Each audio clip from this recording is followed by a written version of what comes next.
লীলা দর্শন করে বৈষ্ণব কবি বললেন, আমাদের স্ত্রী জগতে অভাব প্রত্যেকেরই আছে। কিভাবে আছে তো? যেমন কারো ধনের অভাব, কারো প্রেমের অভাব, কেহ বা অর্থ করির জন্য কামনা বাসনা করে, আবার কেহ বা সৌন্দর্য মনের মানুষের জন্য চিন্তা করে, আবার কেহ বা কৃষ্ণ প্রেমে বিভোর হয়ে কাঁদে। তাই গৌর হরি বল, তাই লীলা দর্শন করে বললেন, পরিচ্ছন্ন রাধা প্রেমা,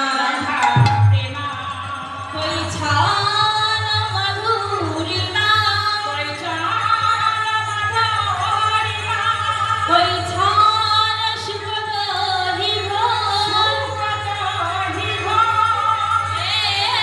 তিরোবাঞ্ছিত ব্রজে না হইল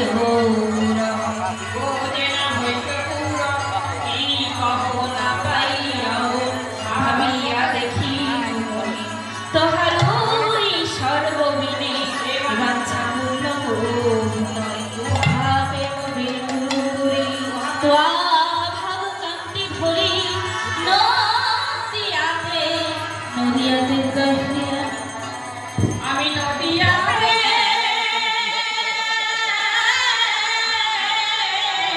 আমি নদিয়াতে হইব উদয়। সেই দিন আমি নদিয়ায় উদয় হয়ে কি করব জানো? আমি জানিব আর জানাইব,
সেই পুরব লীলার কথা স্মরণ করে রাধার হাত কাটতে লীলার সঙ্গে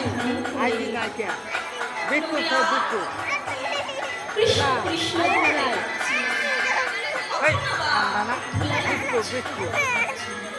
তাই কৃষ্ণ কবি বললেন, আপরিয়া চরি ধর্ম জীবকে শিখাইলে শেখানি যে নাই আচরিলে ধর্ম শেখানো না যায়। নিজে না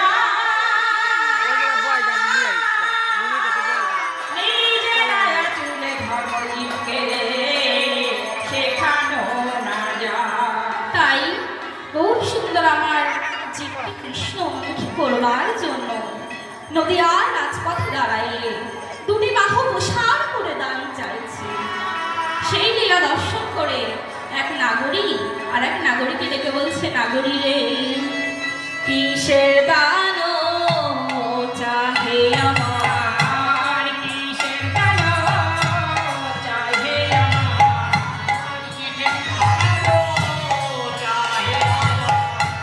গোরা বিজো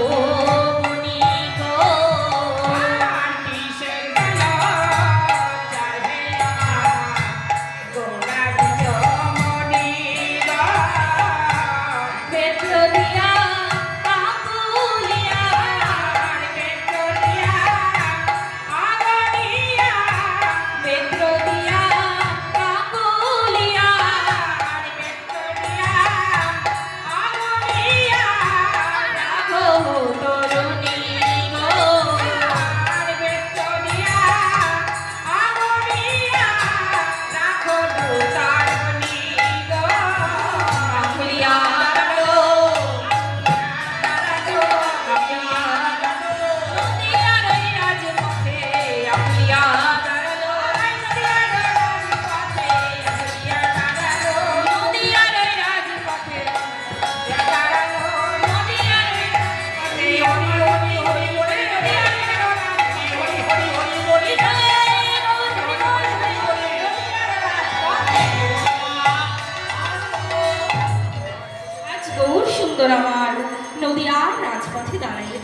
নাগরিক তোমরা আমায় দান দাও, আমি বড় অভাব নিয়ে তোমাদের কাছে ছুটে এসেছি।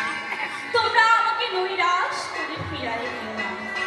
তদুত্তরে বললেন, নাগরিক তোমরা একটিবার ভালো করে চেয়ে দেখো, দান দেহ বলি গোরা